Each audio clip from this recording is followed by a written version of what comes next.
स्वागत है आप सभी का न्यूज 18 राजस्थान पर। मैं हूं आपके साथ हेमंत कुमार। स्पेशल रिपोर्ट की शुरुआत करेंगे इस वक्त की सबसे बड़ी खबर के साथ। बड़ी खबर भीलवाड़ा से, जहां पर सीरियल किलर की धमकी मिली है। जेल से अपनी बहन को जान से मारने की धमकी सीरियल किलर की तरफ से दी गई है। कहा पैसे नहीं दिए तो तुझे, परिवार और पूरे समाज को खत्म कर दूंगा। पीड़िता ने अब जिला पुलिस अधीक्षक से सुरक्षा की गुहार लगाई है। पीड़िता का आरोप है कि उन्हें अजमेर जेल से फोन कर डराया गया।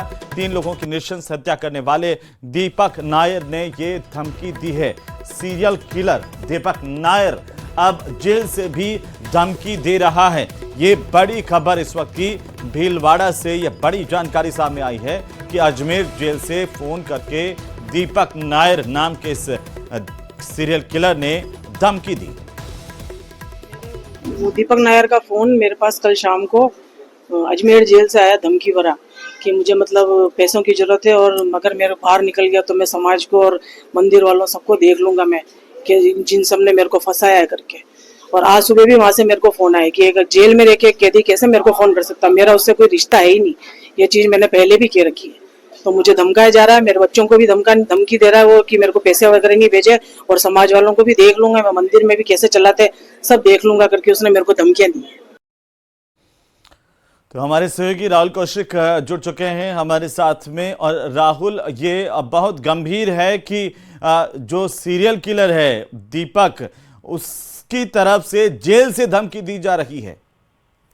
जी बिल्कुल, देखिए कहीं ना कहीं जो जेल के जो नियम कायदे है तो है उनके हवाले से परिवारजनों से बात करने के लिए आपको निश्चित एक समय दिया जाता है। उसके दौरान देखिए उसने उस समय का दुरुपयोग कैसे किया। उसने अपनी बहन को फोन लगाया और उसे जान से मारने की धमकी दी। यही नहीं रुका, वो उसके परिवार, जो उसके बच्चे हैं, जो उसके घर में जो सदस्य रहते हैं, उनको भी जान से मारने की धमकी दी। और उसके बाद उसने ये भी कहा कि जिन जिन लोगों ने मेरे खिलाफ गए, जो इस पूरे प्रकरण में जो 3 मर्डर उसने किए हैं, जैसे मंदिर के जो सदस्य हैं जिन्होंने सबसे पहले दीपक नायर के सीसीटीवी फुटेज निकाल के पुलिस को दिए थे, जो भी लोग हैं समाज के, उनको भी मारने की धमकी दी।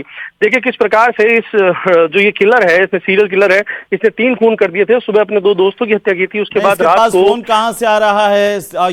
ये बड़ा सवाल है कि आखिरकार अजमेर की हाई सिक्योरिटी जेल में भी इस तरह का ये दरिंदा फोन का इस्तेमाल कर रहा है।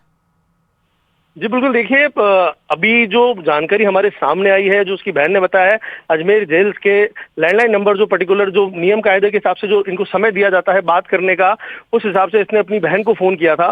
पर इसकी बहन से इसका कोई भी रिश्ता नहीं था। इसकी बहन पहले से सारे रिश्ते तोड़ चुकी थी। उसके बावजूद बहुत शुक्रिया राहुल, तमाम जानकारी के लिए नजर बनाए रखिए। अपडेट हम आपसे लेते रहेंगे। और इसी बीच कोटपुतली के शाहजहांपुर के इलाके से बड़ी खबर मिल रही है, जहां उच्च माध्यमिक स्कूल में असामाजिक तत्वों का आतंक देखने को मिला है। बीती रात को स्कूल में जमकर तोड़फोड़ की, पानी की टंकी, पाइपलाइन, वॉश बेसिन, नालियां, तमाम चीजें तोड़ दी। घटना के बाद स्कूल में जल व्यवस्था पूरी तरह से ठप हो गई है। छात्र छात्राओं को भारी परेशानी का सामना करना पड़ रहा है। पुलिस ने मामले की जांच शुरू कर दी है। फौलादपुर गांव का यह मामला है। फौलादपुर गांव के राजकीय उच्च माध्यमिक विद्यालय की तस्वीरें देखिए, जहां पर असामाजिक तत्वों ने बीती रात को जमकर तोड़फोड़ की है। हमारे सहयोगी हीरालाल मौके से हमारे साथ फोन लाइन पर जुड़ चुके हैं। हीरालाल, ये जो तस्वीरें दिखा रहे हैं बेहद शर्मनाक, ऐसे कौन से जो असामाजिक तत्व है जो इस तरह से स्कूल को टारगेट कर रहे हैं?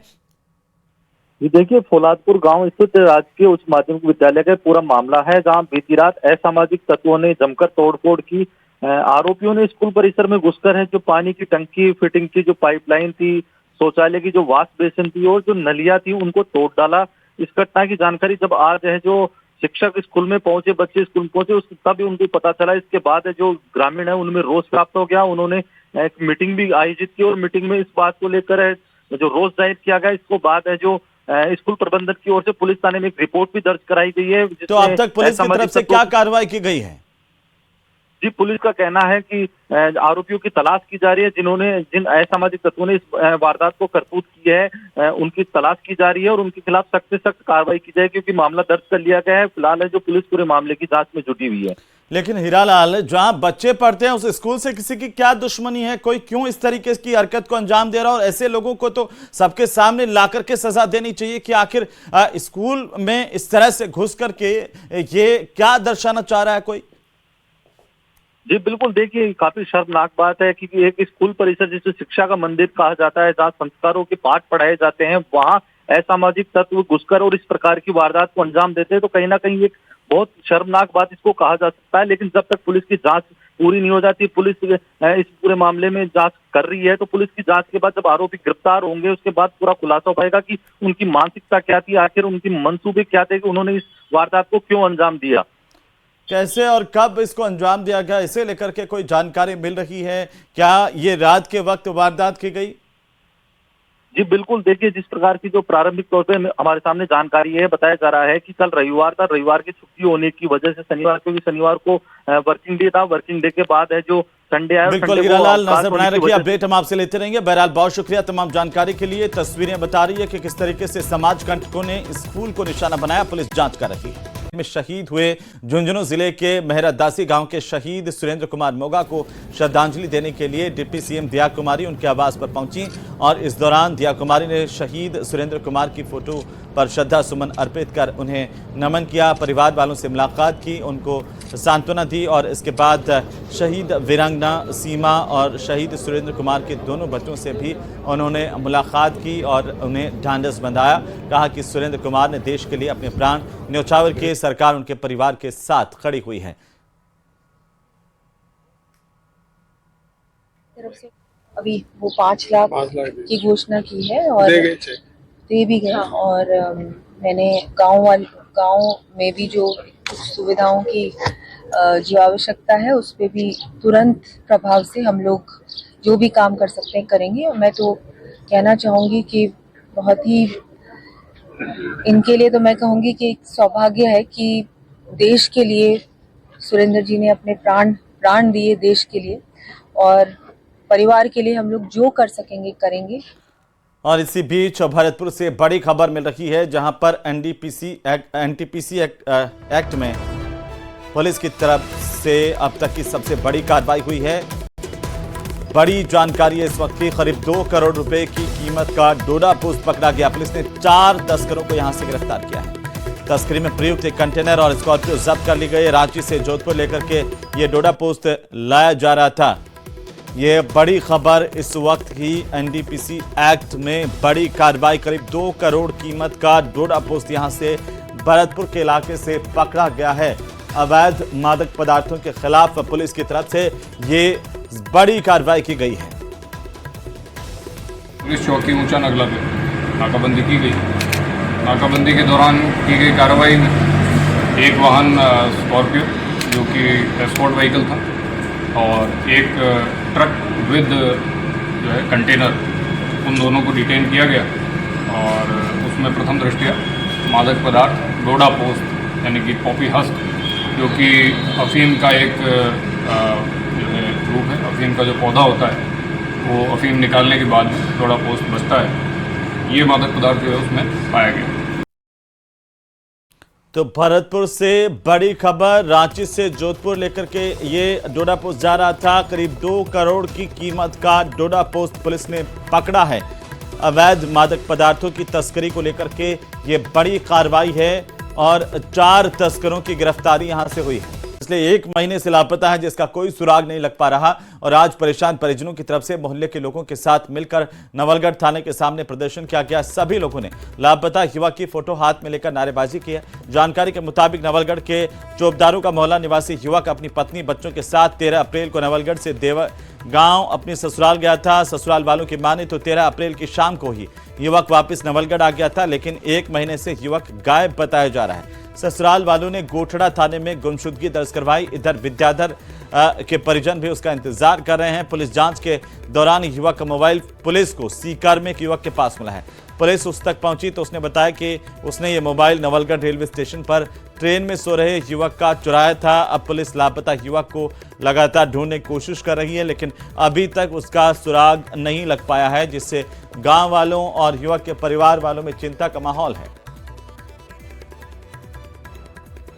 गया था हमारा भाई का लड़का गांव नवलगढ़ और चौबदारू की ढाणी से देवगांव के लिए निकला था और वहां से 13 तारीख को शाम को वहां से गायब हो गया। उन ससुराल वालों का पक्ष है, उन लोगों ने 3-4 दिन बाद में रिपोर्ट दर्ज करवाई गोठड़ा थाने में। हमारे को तो ऑनलाइन पे पता चला, इतना दिन तो हमारे को पता भी नहीं था। हम लोगों ने फ़ोन किया उसके नंबर पे तो उस पर फ़ोन नहीं जाता है और वो लोग अभी पुलिस है, 1 महीना हो गया हमारा कोई सुनवाई नहीं हो रही है। हमारे को हमारा बच्चा चाहिए, और कुछ नहीं। मेरा बड़ा भाई है और 13 लाख से लापता है। 13 के बाद मैंने कोई सुराग नहीं मिल रही। वो खड़े न ससुराल गए 13 तारीख में, 13 से ससुराल का बोलिया मैं बस में बिठा दियो। जिसके बाद में क्या मारने भी कोई सूचना को नहीं। तो मोबाइल को 14 तारीख ने रात में 14 ने दोपहर तारीख बंद हो।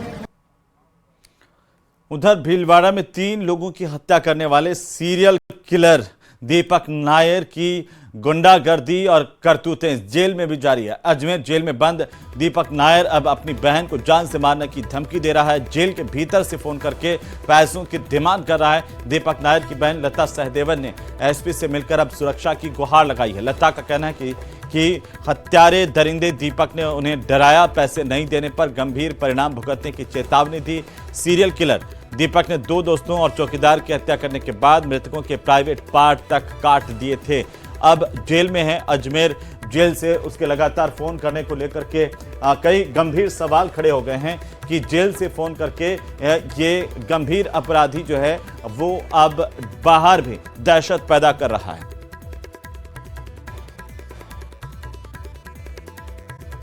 डोंगरगढ़ उपखंड में तेज गर्मी के बीच पेयजल की किल्लत बढ़ती जा रही है। सरकार लगातार पेयजल व्यवस्था को सुधारने के लिए अधिकारियों को निर्देश दे रही है, लेकिन उपखंड में जलदाय विभाग की लापरवाही के चलते लोगों को बूंद बूंद पानी के लिए भी तरसना पड़ रहा है। क्षेत्र के कई वार्डों में पेयजल समस्या बनी हुई है। विभाग के अधिकारियों को फोन करने के बावजूद इस पर ध्यान नहीं दिया जा रहा।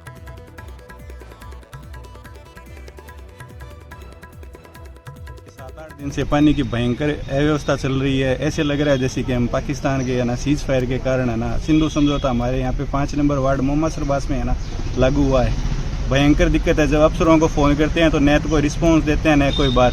बोलते हैं ठीक है कल हो जाएगा आज हो जाएगा, करते करते सुबह 3 बजे से लेके 8 बजे तक है ना वेट करते हैं पानी का। निचले स्तर पे एकदम कि पानी आदमी इतना तरस रहा है पानी के लिए, त्राही त्राही हो रही है। मतलब पैसे वाले तो अपना टैंकर से पानी मंगवा लेते हैं, लेकिन गरीब आदमी की हालत इतनी ख़राब है कि पानी पीने के लिए तो बाजार में जो कैन रखे हुए हैं वहाँ घूम के पी के आएगा वो। पाकिस्तान अपनी नापाक हरकतों से बाज नहीं आ रहा। जिले के सीमावर्ती इलाकों में ड्रोन के जरिए लगातार निगरानी की जा रही है। सुरक्षा के लिहाज से इलाके में ब्लैकआउट किया गया, लेकिन अब धीरे धीरे हालात सामान्य हो रहे हैं। के बीच में तनाव की स्थिति के बाद हुए सीज फायर के बाद लगातार पाकिस्तान की ओर से सीज फायर उल्लंघन किया जा रहा है। उसी के बाद में लगातार यहाँ पर बाड़मेर में भी हम सरहद पे हैं और यहाँ पर लगातार रात्रि को 8 बजे से लेकर के ब्लैकआउट किया जा रहा है और इसी तरीके की सावधानी बरती जा रही है। साथ ही साथ में हम खड़े हैं बाड़मेर बाजार के अंदर, जहाँ पर लोगों से बातचीत भी करेंगे। कुछ महिलाएं भी हमारे साथ में हैं। देखिए अचानक से सीज फायर हुआ है, कितने मार्केट खुल गए हैं, कैसा लग रहा है? अच्छा लग रहा है। अब तो मार्केट खुले, लोग आए जाए तो अच्छा लगता है। ब्लैकआउट में अच्छा नहीं लगता है, भय भी रहता है दिमाग में कि भाई स्थिति अच्छी नहीं है। आप व्यापारी है, आपको क्या लगता है किस तरीके की व्यवस्था होनी चाहिए? बधाइयाँ हैं। पहले तो ऑपरेशन सिंदूर सफलतापूर्वक पूर्ण हुआ और जिस प्रकार आतंकवादियों का नाश किया भारत की सेना ने, हम पहले बहुत खुश हैं। और साथ ही यदि पाकिस्तान ने कुछ फुलझड़ियाँ छोड़ी तो उसको सुरक्षा से हमने उसको ख़त्म किया और उसका भी हमने माकूल जवाब दिया और अपनी शर्तों पर युद्ध विराम किया। बाजार पूरा खुल गया है। रात्रि को आम जनता आवाम बहुत शांतिपूर्वक से नींद ले रही है। ये तो पाकिस्तान है, इस जगह चाइना भी आए तो हमारी आर्मी पे नेवी पे पूरा भरोसा है, उनको भी हम जवाब दे सकते हैं। तो डरने की कोई ज़रूरत नहीं है। हम भारतीय सेना के साथ में हैं और जब भी ज़रूरत पड़ेगी, मौका पड़ेगी, हम तैयार रहेंगे। पाकिस्तान से कोई प्रकार की डरने की ज़रूरत नहीं है। चाइना को भी जवाब देने के लिए हमारी सेना बहुत ही ज़्यादा मजबूत है। देखिए साफ तौर से आम नागरिक जो है उनका साफ तौर से कहना है कि युद्ध विराम एक अच्छी पहल है और इसके साथ ही साथ जिस तरीके का पाकिस्तान हरकत करते हैं उसके लिए यहाँ के जो नागरिक है सरहद के, वो भी तैयार है कि पाकिस्तान को मुंह तोड़ जवाब देंगे और वो सेना के साथ कंधे से कंधा मिलाकर चलेंगे। कैमरा पर्सन गणपत के साथ प्रेमनंद था, न्यूज़ 18 बाड़मेर। और इसी के साथ इस बुलेटिन में फिलहाल इतना ही। आप देखते रहिए न्यूज़ 18 राजस्थान, जहां पर खबरों का सिलसिला लगातार जारी है।